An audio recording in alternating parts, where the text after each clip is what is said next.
నమస్తే, welcome to our channel. నేను మీ పద్మావతి. ఈరోజు మనతో పాటు సన్ స్పిరిచువల్ సొసైటీ ఫౌండర్, సూర్య ఉపాసకులు విక్రమాదిత్య గారు ఉన్నారు. మరి గురువుగారితో మాట్లాడేద్దాం. నమస్కారం గురువుగారు. సూర్యోస్మితలే. గురువుగారు, మన స్టూడెంట్స్ గురించి లాస్ట్ దాంట్లో కూడా మాట్లాడుకున్నప్పుడు మీరు ఒక మంత్రం కూడా చెప్పడం జరిగింది. కాకపోతే ప్రజెంట్ ఉన్న ఈ రోజుల్లో చూసుకుంటే మొన్ననే మనకి రిజల్ట్స్ కూడా వచ్చినాయి. 10th క్లాస్ కావచ్చు, ఇంటర్మీడియట్ కావచ్చు. ఆ రిజల్ట్స్ వచ్చిన తర్వాత చాలా మంది సూసైడ్ అటెంప్ట్స్ కూడా చేయడం మనం చూసాం. ఇది మాట్లాడుకుంటే ఇది కాస్త బాధాకరమైన విషయమే. కానీ సరస్వతీదేవి కటాక్షం పొంది మరోసారి ఏ విద్యార్థి అయినా సరే వాళ్ళు చదివింది మేము మర్చిపోయాము అన్న మనస్తాపానికి గురవ్వకుండా ఉండాలి అంటే వీరు ఏం చేయడం ద్వారా సరస్వతీదేవి కటాక్షం పొందుతారంటారు? సరస్వతి అనగానే జనాలకు గుర్తొచ్చేది బ్రహ్మ, బ్రహ్మ మానసపుత్రిక, అలాగే బ్రహ్మ యొక్క భార్య. అంటే మనకి విష్ణుమూర్తికి లక్ష్మీదేవి, పరమేశ్వరుడికి పార్వతీదేవి, బ్రహ్మకి సరస్వతీదేవిని భార్యలుగా చెప్పడం. అంటే భార్య అనగానే విడతీయలాని బంధం, అది భౌతిక రూపాలు కాదు. బ్రహ్మ 4 తలలను కలిగి ఉన్నాడు, ఆవిడ ఆయన ఒడిలో సరస్వతీదేవి కూర్చుంది. ఇవన్నీ మన క్రియేషన్స్. అంటే తనలో ఉన్నటువంటి శక్తి, అది శక్తి. బ్రహ్మలో ఉన్నటువంటి శక్తి సరస్వతి. బ్రాహ్మీ ముహూర్తం అంటాం, బ్రాహ్మీ ముహూర్తం, బ్రహ్మ ముహూర్తం అంటాం కదా, ఉదయం 3:30 to 4:30 బ్రహ్మ ముహూర్తం అంటాం కదా. అది ఒరిజినల్గా బ్రహ్మ కాదు, బ్రాహ్మి. బ్రాహ్మి అంటేనే సరస్వతి. అది మిళితమైన ఉన్నటువంటి శక్తి. తనలో ఉన్నటువంటి శక్తే సరస్వతి. బ్రహ్మ అనేది ఒక పదార్థంగా, అంటే సృష్టి కార్యం. అది బ్రహ్మ, విష్ణు, మహేశ్వరుడు. మనం అక్కడ శక్తిగా తీసుకోవాలి. భార్యలు, ఆయన వివాహం చేసుకున్నాడు, సరస్వతి ఆయన భార్య, ఇలా అలా మాట్లాడొద్దు. సరస్వతి అంటే జ్ఞానం. మనకి సూర్యోదయ సమయంలో ఉండేది బ్రాహ్మీ ముహూర్తం.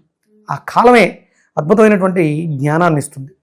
ఇప్పుడు ఎవరు బ్రహ్మ ముహూర్తంలో లెగుస్తున్నారు అంటే బ్రహ్మ అనగానే వేద పారాయణం, 4 తలలు, 4 వేదాలు. ఎవరన్నా వేదానికి సంబంధించిన శ్లోకాలు చదువుతున్నారు? మనకు అద్భుతమైనటువంటి మంత్రాలు వేదాల్లో ఉన్నాయి. అవి పారాయణం చేయకుండా మీకు జ్ఞానం రాదు.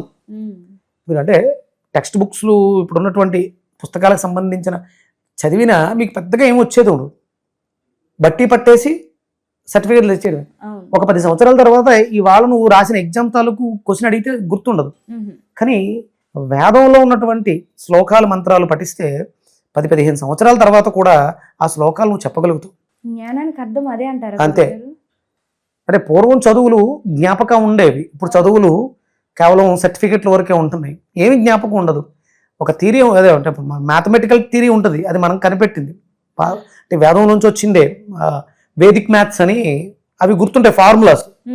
అవి ఇప్పుడున్నటువంటి ఎడ్యుకేషనల్ వ్యవస్థలో వాడేటువంటి చాలా రకాలు ఉన్నాయి, అవి కాదు. ఆ చదువులకు ఏవి గుర్తుండవు. అంటే వేదం మనకి, అంటే వేదంలో ఫస్ట్ మంత్రమే, వేదంలో మొదటి మంత్రమే అగ్నిం ఏలే పురోహితం యజ్ఞశ్చ దేవ వృత్విజం హోతారం రత్నధాతమం. ఇది ఒక మంత్రం. ప్రతి 3 వేదాల్లోనూ మొదటి మంత్రం ఇదే, అగ్నిం ఏలే పురోహితం. అంటే మనం వెలిగించేటువంటి దీపం అగ్ని, పురోహితం మనకి హితము చేయునది, జ్యోతి మన జ్ఞానం, నాలెడ్జ్ని ఇంప్రూవ్ చేస్తుంది. సప్తహోతలు అంటే మన చెవులు, కళ్ళు, ముక్కు, నోరు సంబంధించిన 7 హోతలతో మన జీవితాన్ని, అగ్నిం ఏళే పురోహితం యజ్ఞశ్చ, ఈ సప్తహోతలతో యజ్ఞం చేస్తాం. యజ్ఞశ్చ దేవ వృత్విజం హోతారం రత్నధాతమం. రత్నాలంటే ఏంటి? అంటే ధరించే వస్తువులు కాదు, పేరు ప్రఖ్యాతలు. మనం చదివేటువంటి వేద మంత్రాలు మనకి రత్నాలు, పేరు ప్రఖ్యాతలు తీసుకొచ్చే ఆభరణాలు. అది గుర్తుండిపోద్ది. నువ్వు ఎన్ని సంవత్సరాలు ఉన్నా ఒక 10 సంవత్సరాల తర్వాత ఒకసారి మీరు వేదంలో మంత్రం చెప్పారు గురువుగారు అంటే గుర్తొచ్చేస్తుంది, ఎందుకంటే లోపల ఉండిపోయింది. ఇప్పుడు చాలా రకాల వేదంలో చాలా మంత్రాలు ఉన్నాయి, అన్ని గుర్తున్నాయి. ఏనేదం భూతం భువనం భవిష్యత్ పరిగృహేతం అమృతేన సర్వం ఏన యజ్ఞస్త్రాయతే సప్తహోతా తన్మేమన శివసంకల్పమస్తు త్రయంబకం యజామహే సుగంధిం పుష్టివర్ధనం ఉర్వారుకమివ వందనాత్ మృత్యోర్ముక్షే మామృత తన్మేమన శివసంకల్పమస్తు. ఇది నేను ఎప్పుడు అడిగినా మృత్యుంజయ మంత్రం అనేది గుర్తొస్తుంది.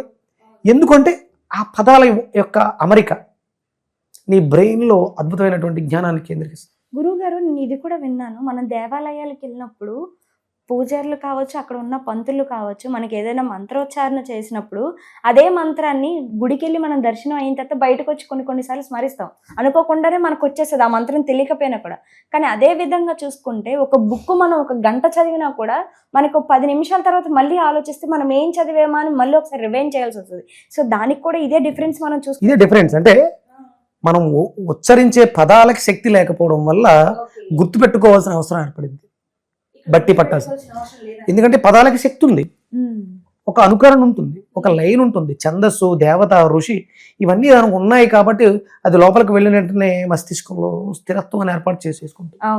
నువ్వు ప్రతిరోజు చేసే సాధన నీకు అభ్యున్నతినిస్తుంది. ఆటోమేటిక్గా ఆసువుగా వచ్చేస్తాయి. అవధానులు అంటారు, సహస్రావధాని, దశావధాని. అంటే 10 మంది 10 రకాల క్వశ్చన్లు అడిగి వదిలేస్తారు. 10 మంది 10 క్వశ్చన్లు అడిగి వదిలేస్తారు. వరుసగా 10 మందికి ఒకరి తర్వాత ఒకళ్ళు ఏ క్వశ్చన్ అడిగారో ఆ క్వశ్చన్ లోపల ఉండిపోయి చెప్పుకుంటూ వచ్చేస్తారు. 10 మంది ఒకేసారి అడిగి వదిలేసిన క్వశ్చన్కి కొంత సమయం తీసుకుని వదిలేసి 10 మందికి ఆర్డర్లో సమాధానం చెప్పుకొస్తారు. అది ఎక్కడి నుంచి వచ్చితే సాధన? జ్ఞాపక శక్తి. 10 మంది 10 సార్లు అడిగారు, 10 క్వశ్చన్లు అడిగారు. 10 క్వశ్చన్లు మస్తిష్కంలో తిష్ట వేసుకొని కూర్చుంటాయి. అది శ్లోకపూర్వకంలో సమాధానం చెప్పుకుంటూ వస్తారు. మళ్ళీ ఇందాక మీరు ఏమడిగారని అడగరు. దశావధానం అంటే 10 మంది అడిగిన ప్రశ్నలకి సమాధానం అందరూ అడిగేసిన తర్వాత సమాధానం చెప్పుకుంటూ వస్తారు. అప్పుడు జ్ఞాపక శక్తి ఉంటుందా? వాళ్ళకు ఉంటుంది, మనకు ఉంటుందా? ఇందాక చెప్పింది ఇప్పుడు గుర్తుండదు మనకి. అంటే అది వేదంలో ఉన్నటువంటి గొప్పతనం. ఇప్పుడు వేద అధ్యయనం లేదు, వేద పాఠశాలలు లేవు కాబట్టి పిల్లలు మానసిక స్థితి బాగాలేదు.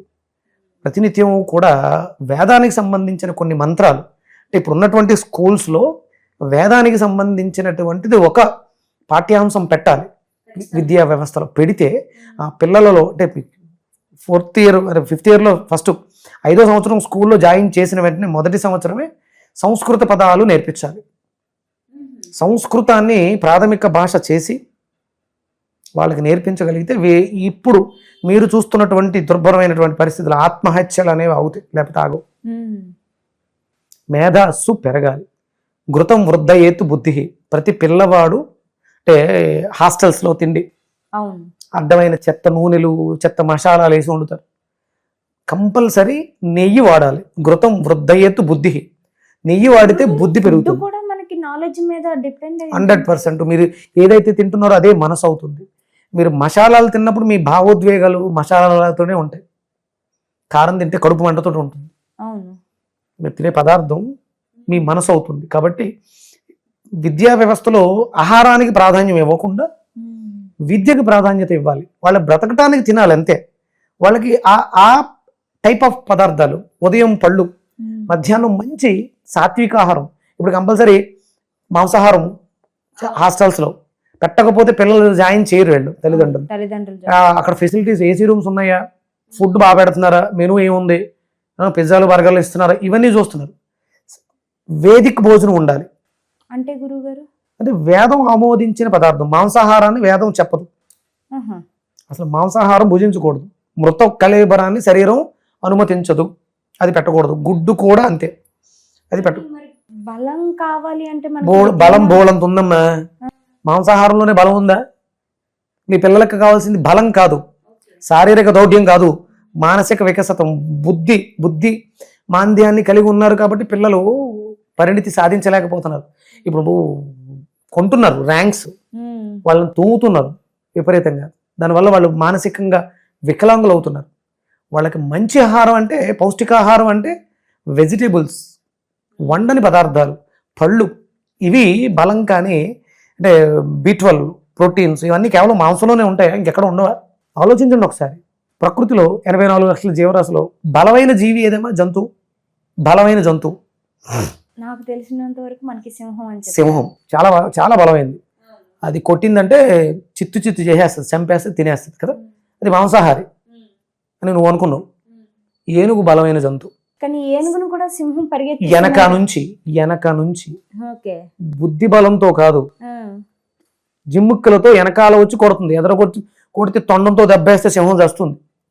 వెనక నుంచి ఎప్పుడూ కూడా ఏ జీవిని పట్టుకోలేదు. లేడి అత్యంత స్పీడ్గా పరిగెట్టేటువంటి జంతువు. మీకు లిపోర్డ్, దాన్ని ఏమంటారు, చిరుతపులు కూడా పరిగెడుతుంది. కానీ లేడి ముందుంటుంది, చిరుత వెనకాల ఉంటుంది. లేడి అలిసిపోతే చిరుతకు దొరుకుతుంది. దొరుకుతుంది, లేకపోతే దొరకదు అసలు. అంటే ఇక్కడ శాకాహారి బలవంతురాల బలంగా ఉందా, మాంసాహారి బలంగా ఉందా? శాకాహారి. ఇది జింకను తిని B12 ప్రోటీన్ని తెచ్చుకుంటుంది. మరి జింక ఏం తింటుంది? గడ్డి. ఏనుగు గడ్డి తిని ప్రోటీన్ తెచ్చుకుంటుంది. సింహం ఏం తింటుంది? మాంసం తింటుంది. అంటే మరి మాంసం తయారీకి ఆ జీవిని చూసా కదా, ఏనుగుని చాలా ఎత్తుగా ఉంటుంది. చెడుకు గర్రలు, రొట్ట ఇవే తింటుంది. ఎంత ఆరోగ్యంగా ఉంది అది. ఎదురుగుండా వస్తే యుద్ధం చేయడానికి కూడా భయపడకుండా, అయ్యబాబు సింహం అని ఏనుగు భయపడదు. తొండం ఎత్తిందంటే సింహం పరిగెడుతుంది, తొక్కేస్తుందేమో చేస్తానని. వెనకాల వచ్చి కొట్టాలి, మూకుమ్మడిగా వచ్చి కొట్టాలి. అంటే శాకాహారికి బుద్ధి కుశలత ద్వారా శరీరాన్ని ఆరోగ్యం ఉంచుకోరు. అద్భుతమైన ప్రోటీన్ తయారవుద్దాము. మాంసకృతులు కలిగిన పదార్థాన్ని తింటే. మాంసం తినక్కర్లా. పిల్లలకి మీరు మాంసం పెడితే వాళ్ళ మెదడులు మొద్దుబారతాయి ఖచ్చితంగా అంటారు. 100%. అయితే ఇక నుంచి మాంసం అనేదాన్ని అవాయిడ్ చేయమంటారు ఖచ్చితంగా. చదువుకునే పిల్లలకి జ్ఞానం వృద్ధి చెందాలి, మీ పిల్లలు తెలివితేటలతో బాగుండాలి అనుకుంటే సాత్విక ఆహారం, సత్వగుణం కలిగిన పదార్థాలు, పళ్ళు, కాయగూరలు, వెన్న, నెయ్యి, పాలు ఇవే మంచి బలవర్ధకమైన ఆహారం. చేపలు, గుడ్లు, మాంసం, పీతలు ఇవి కాదు వాళ్ళ జీవితం. అందుకనే భవిష్యత్తు భావితరాలు ఓల్డేజ్ వాళ్ళు ఎక్కువ ఉన్నాం. ఇప్పుడు ఓల్డేజ్ వాళ్ళు ఎక్కువ ఉన్నాం, పిల్లలు తక్కువ ఉన్నారు. హార్ట్ అటాక్స్ వచ్చి మరణించేవాళ్ళు, సూసైడ్ చేసుకుని చనిపోయేవాళ్ళు, డిప్రెషన్తో పేషెంట్లుగా ఉన్నవాళ్ళు పిల్లలు ఎక్కువ ఉన్నారు. వృద్ధులు ఆరోగ్యంగా ఉన్నారు ఇళ్లలో. అంటే మనం ఇంతకు ముందు తిన్న ఆహారంలో మాంసాహారం ఉంది, అధికం కాదు, తక్కువ మోతాదు.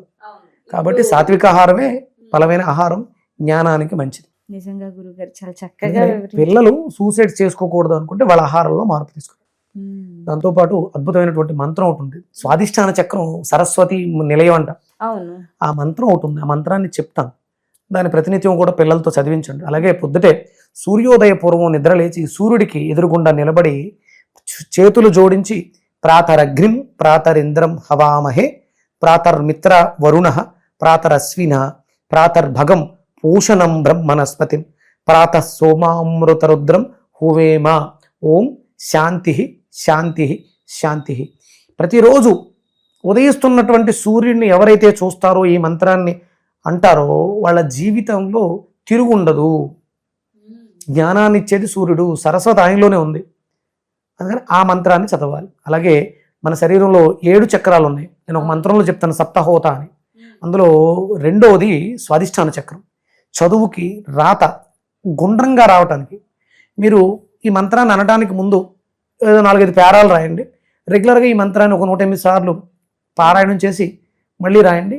వెంటనే 108 సార్లు రాసిన వెంటనే మీ రాతలో మార్పు వస్తుంది, మీ తలరాతలో మార్పు వస్తుంది. వెంటనే రాసిన వెంటనే మీరు చెక్ చేసి చూసుకోవచ్చు, నాది గ్యారెంటీ. ఆ మంత్రం చెప్తాను. ఆ మంత్రాన్ని, స్వాదిష్టాన మంత్రాన్ని పఠించండి. మీ తలరాతల్ని, మీ చేతి రాతల్ని మార్చుకోండి, మారుతుంది. ఆ మంత్రం ఏంటంటే స్వాదిష్టాన చక్రానికి సంబంధించిన మంత్రం. ఓం ఐం హ్రీం కాం సోహం స్వాదిష్టాన దేవతాయై కాకినీ సహిత బ్రహ్మస్వరూపిణ్యై నమః.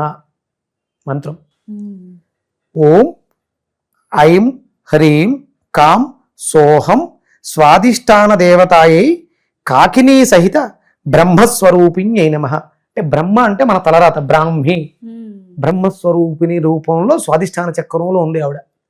ఈ మంత్రాన్ని 108 సార్లు అనుసంధానం చేయడం వల్ల, పఠించడం వల్ల చదువులో మీరు అభ్యున్నతి సాధించడానికి అవకాశం ఉంటుంది. అలాగే మరి పిల్లలు హాస్టల్లో ఉన్నారు, తల్లిదండ్రులు కూడా చేయొచ్చు ఈ మంత్రం. తల్లులు చదివి బిడ్డల్ని ఆశీర్వదించవచ్చు. ఒక చేత్తో వాటర్ బాటిల్ పట్టుకుని ఈ మంత్రాన్ని తల్లి చదివి ఆ వాటర్ పట్టుకెళ్ళి పిల్లలకి ఇచ్చి తాగించడం ద్వారా ఆ శక్తి వాళ్ళలో ప్రవేశిస్తుంది. తల్లి కదా జన్మనిచ్చింది వాళ్ళకి. ఆ శక్తి ఆవిడ కోరిక ఏంటి? పిల్లలు అభివృద్ధి చెందాలి. తల్లి లేకపోతే తండ్రి అన్నా చేయొచ్చు ఈ పని. ఎందుకంటే ఆయన విత్తనం కదా, ఆయన బీజం కదా ఆ బిడ్డ. అందుకని తల్లిదండ్రులు కూడా ఈ మంత్రాన్ని చదవచ్చు. సూర్యుడికి నమస్కరించి బిడ్డ యొక్క భవిష్యత్తు బాగుండాలని కోరుకోవచ్చు. పిల్లల మరణాలు తగ్గాలంటే వాళ్ళ ఆహారాల్లో మార్పులు రావాలి. కంపల్సరీ సూర్యోదయానికి పూర్వమే నిద్ర లేవాలి. సూర్యుడికి నమస్కారం చేయటం అనేది చాలా ఇంపార్టెంట్. చెప్పారు నిజంగాను. మీరు చెప్తుంటే ప్రెజెంట్ మీరు చెప్పింది వాస్తవమే. ప్రతి ఒక్కరము కూడా అయ్యే తప్పులు చేస్తున్నాం. తిరిగి మనకి ఎందుకని అవి రావడం లేదు అని క్వశ్చన్ చేయడానికి స్టార్ట్ చేస్తున్నాం కానీ ఏ లోపాలు ఉన్నాయనేది ఎవరు కూడా గమనించట్లేదు. కానీ మీరు చెప్పినట్టు ఇలా ప్రతి ఒక్కరు పాటించడం ద్వారా మార్పులు అనేవి వస్తాయని నేను కూడా నిజంగా గురుగారు ఇంత మంచి అవకాశాన్ని మా ద్వారా మా వీడియో చూసి ప్రతి ఒక్కరికి కల్పించినందుకు మీకు కూడా ధన్యవాదాలు గురుగారు.